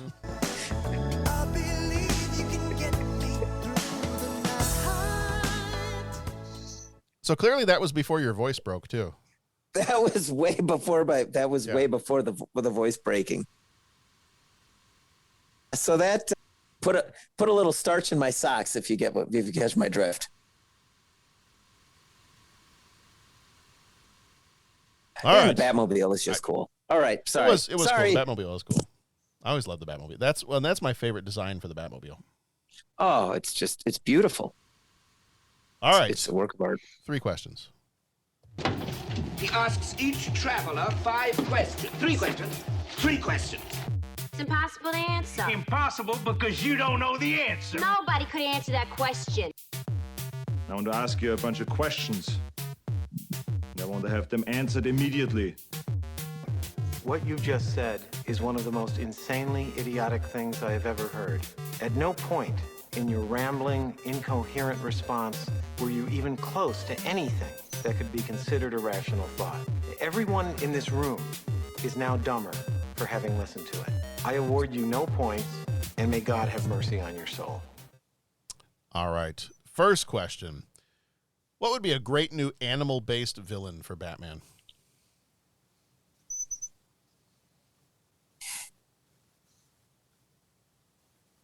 There are a lot. I mean, you have the a lot of the heroes are animal-based heroes. You've got Spider-Man, you've got Mole Man, you've got Scorpion, you've got Rhino, you've got Sabretooth, you've got all these different, and of course you have the Penguin, and you have Killer Croc, and all these different characters. If you had to make up a new one, what animal would you pick? I like the idea of a bear, like a big old bear. Oh. Mm-hmm. He's strong like bear. Okay. I won't make you come up with a name for him, like the grizzly guy. I don't know. Bear Man. Bear Man. Well, I don't think that's not good. You're kind of getting into the innuendo when you start with that stuff. Indeed. Bear Man will bear it all. I was gonna say Bear Man. It sounds like that sounds like a chewing tobacco line. Do Bear Man. Animal like.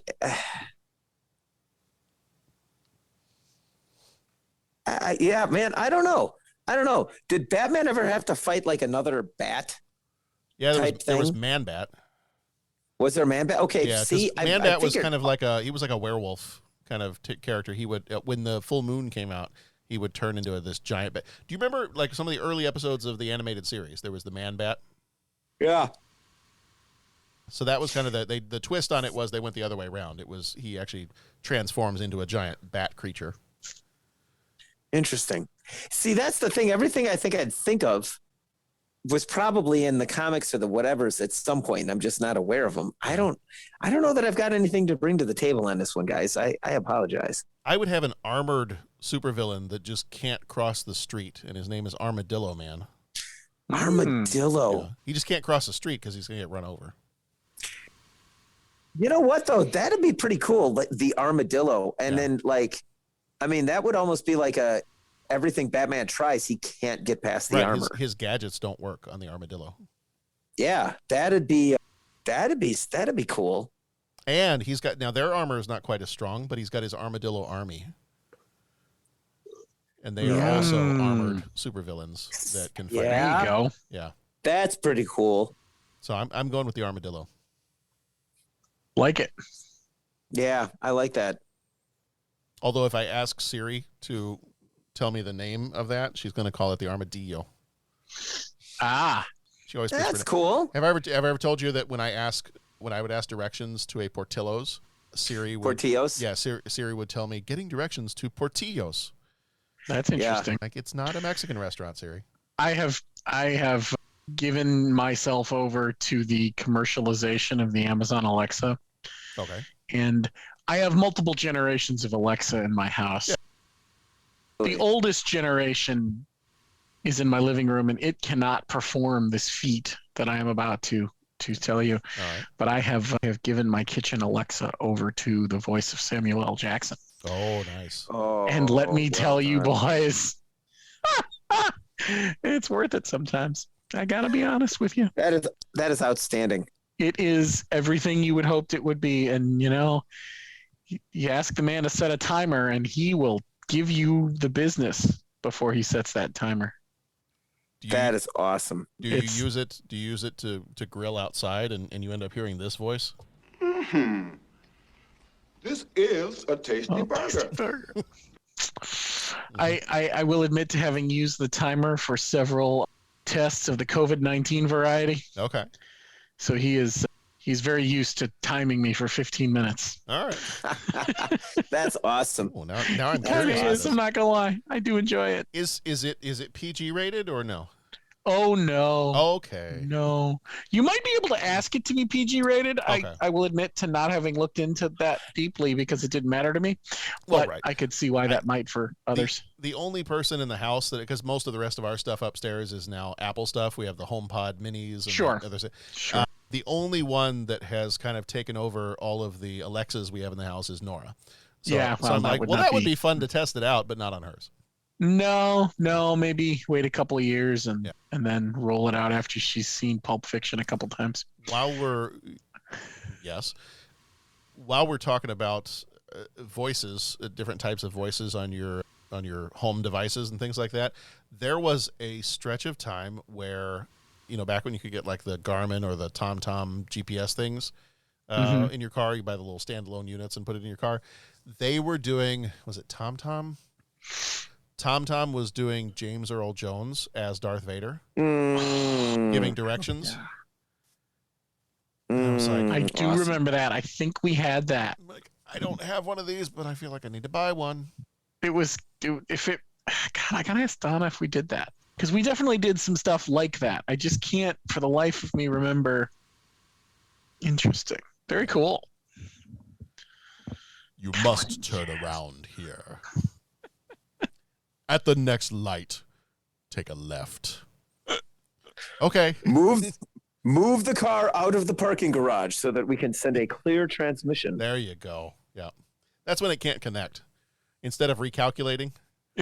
Recalculating?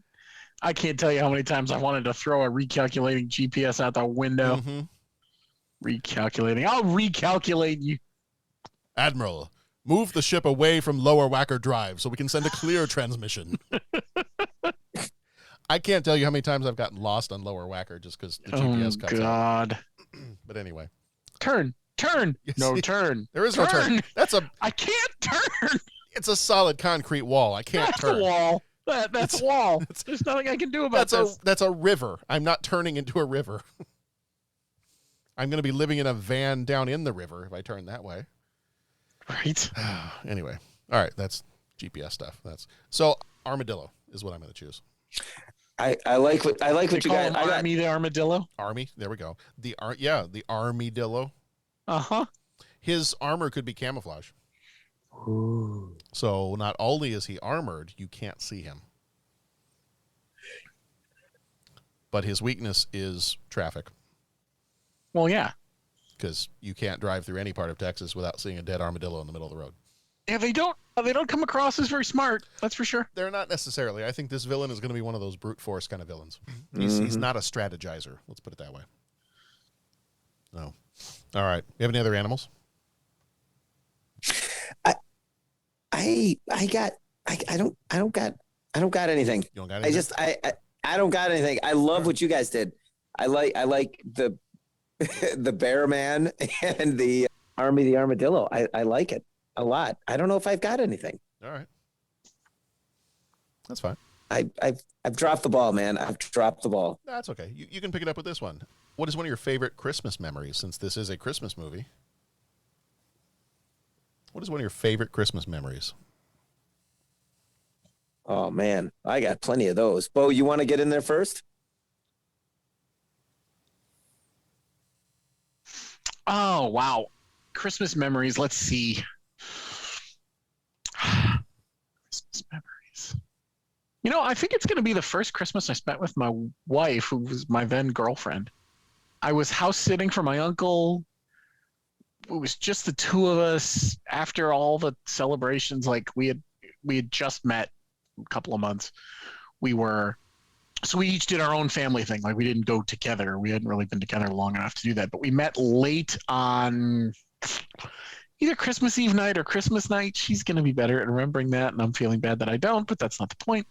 But we were sitting at my uncle's house with all the lights out, and it was snowing, and we were watching Christmas cartoons like Hard Rock Coco and Joe and Susie Snowflake at like 2 a.m. And just something about that scene in front of a fireplace with the snowing and the how does Bing Crosby say it in White Christmas with the shushing and the it was good. It was really good. I think for me, I'm instead of going with like a Christmas Day kind of memory, I'm gonna go with like the Christmas season, like for the majority of December. I always had fun like on the weekends. We'd pick a different Christmas movie and we'd watch it like each weekend leading up to Christmas. Each year the rotation was a little different. One year it might have been Elf and then A Christmas Story and then Miracle on 34th Street. Another year it might be Muppet Christmas Carol and Christmas Vacation, and I don't know. I haven't watched Die Hard with the kids yet.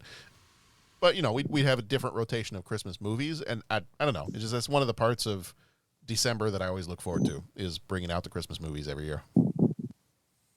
And introducing them to some new ones that they haven't seen yet, like some of the older versions of A Christmas Carol and stuff like that. Cool.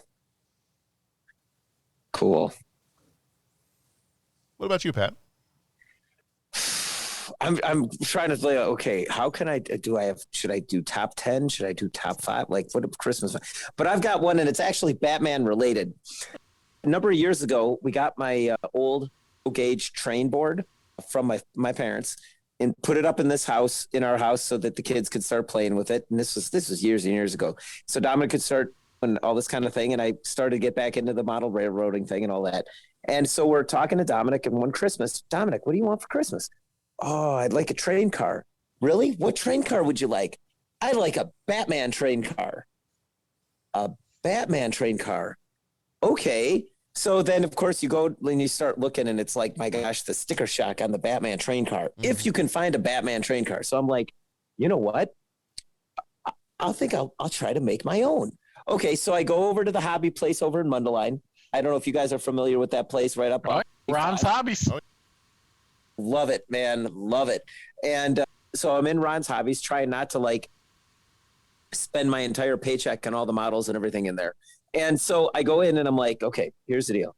My son wants, and they're like, really? Wow. Okay. and so they helped set me up, and I got a box car and I got a tender car, and I like got Batman stickers. I got flat black spray paint, and I got like a little toy Batmobile and a toy bat because this was after the Nolan ones. So it was the bat, and so I'm going to construct it. And then the guy was like, dude, and you know what we could do too? If you want to take it a step further, we're kind of out of time now, but we can get a power pack in the boxcar, and we can rig up a bat symbol so that when it goes down the trail or down the tracks, it shoots a bat symbol. I'm just like, oh my gosh, this is beyond cool.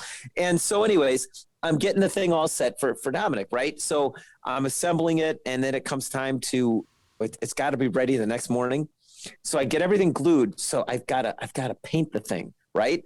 So I get like the initial steps ready, but Christmas Eve, I always play trumpet at like all the services, including the midnight service, right? So I get back, it's like 1:00 in the morning, and I've got to finish the Batman train cars, right? So I'm down in the basement setting up my impromptu paint shop, and of course it's like 80 below zero outside.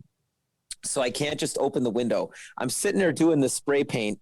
Probably shouldn't be inhaling what I'm inhaling. I'm just sitting there spraying, and it's not like one job and it's done. You got to spray, let it sit for an hour, spray it again, let it sit. And this whole thing, I ended up inhaling way too much paint, kind of like passing out, opening up the window to try to not inhale too much paint, passing out, and then almost getting frostbite in my own basement and the whole thing.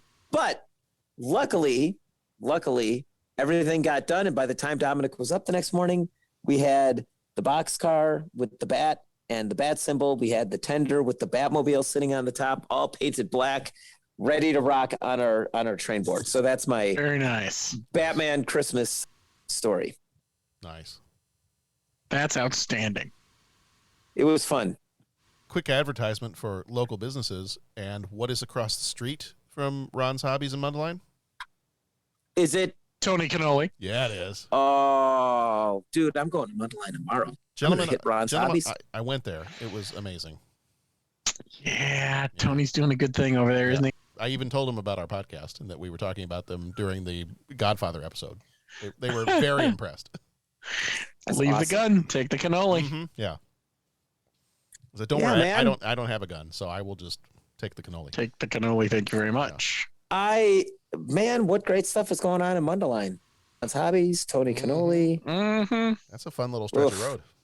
Yeah, it is. Mm-hmm. All right. Question 3. So much like Catwoman in this movie, let's say that you have to make a suit of some kind. If you were going to be a hero or a villain, you have to make a suit of some kind using only items that are already in your house. What materials would you be using? I already have the materials and my supervillain name. Well, lay it on us then, bro.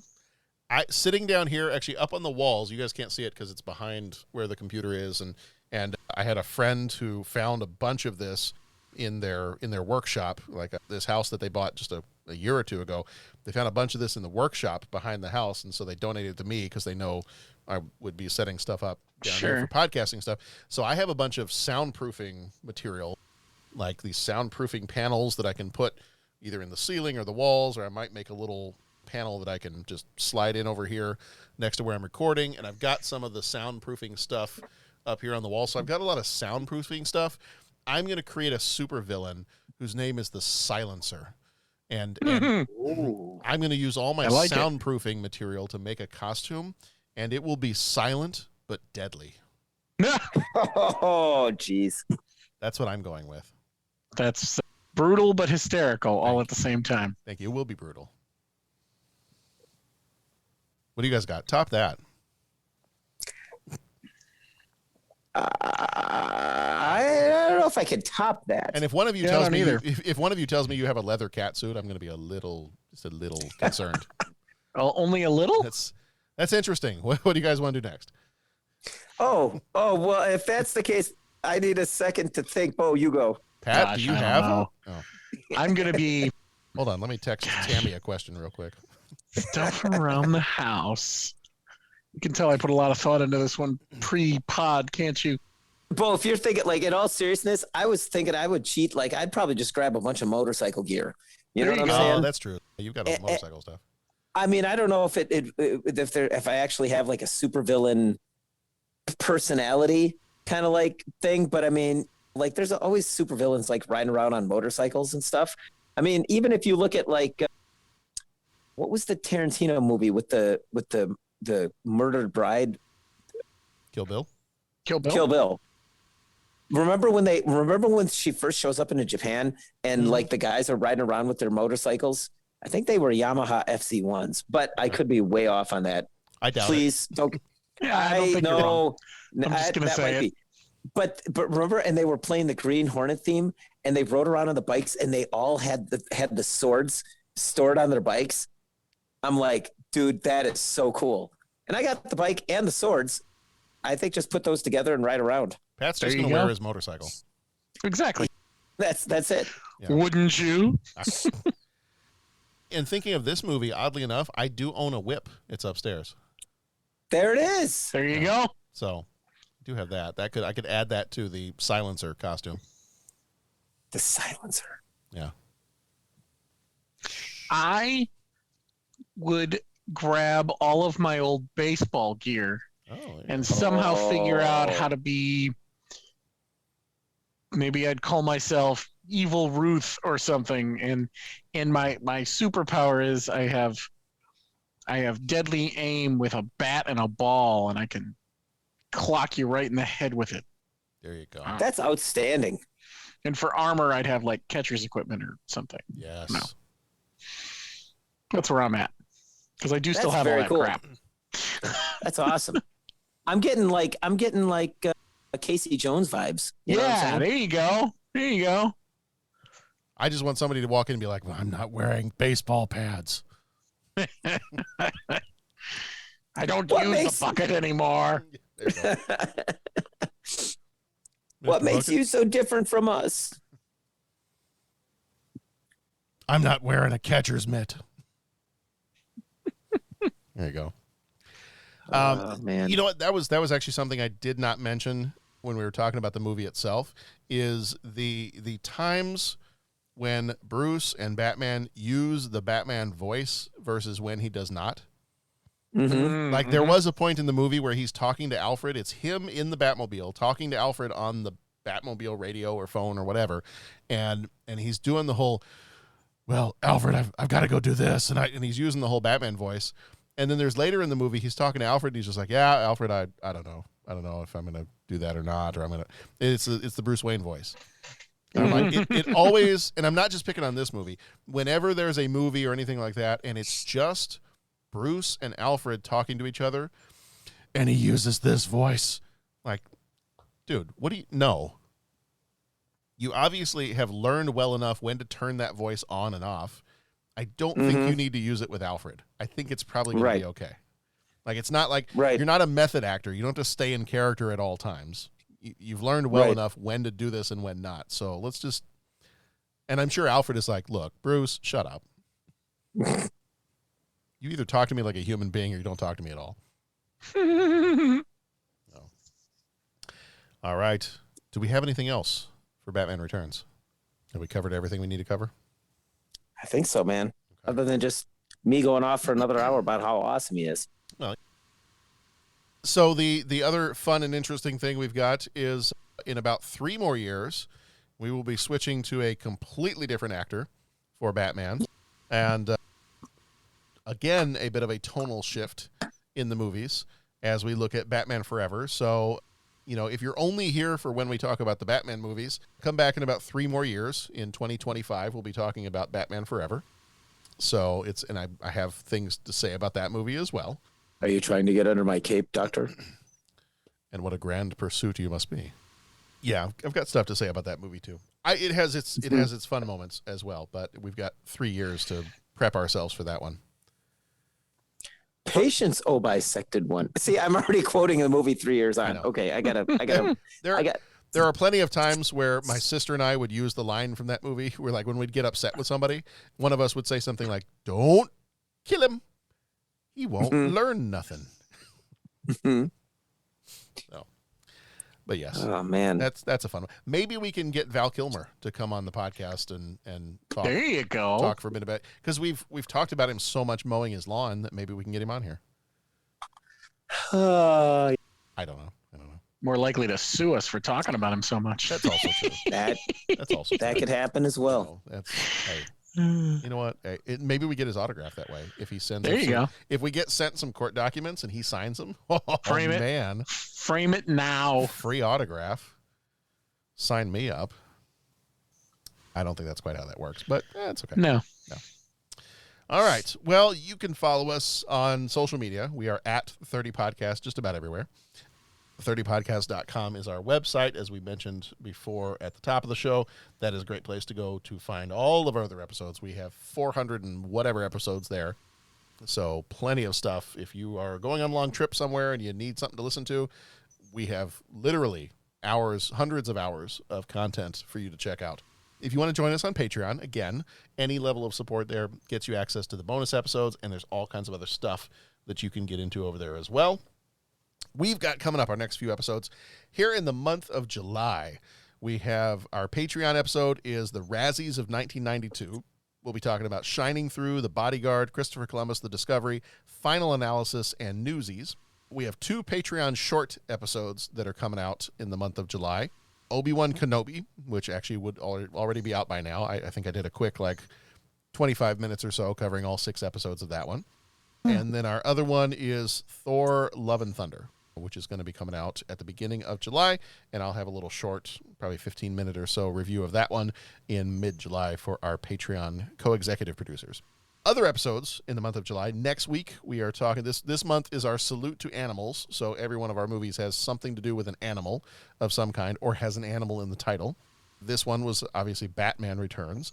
Our next one is Reservoir Dogs. The week after that will be The Mighty Ducks. And the week after that will be Beethoven. And then we get into the month of August. The month of August, our Patreon episodes are Best Motorcycle Movies. I know Pat has been prepping himself for months for that one. Motorcycles are cool. Yeah. Super. Uh-huh. And then our Patreon shorts, one of them I'm not sure. I'm not sure what I'm going to do for one of those, but the other one is going to be a quick 15-minute review of Creepshow from 1982. Fun horror movie. And then the rest of our episodes that month will be Sneakers, Glengarry Glen Ross, Captain Ron, Wayne's World, and White Men Can't Jump. Oh, wow. So August is going to be a good one. I feel like we say that about every month, but maybe it's just true about every month. So anyway, that's what we got coming up. Gents, I always have fun talking movies with you. Always a Love pleasure. talking with you too, brother. So, folks, come on back here next time. We will be talking the Quentin Tarantino, the original Quentin Tarantino, his first movie, Reservoir Dogs. In the meantime, be excellent to each other. Go watch some good movies, and we will see you back here next week.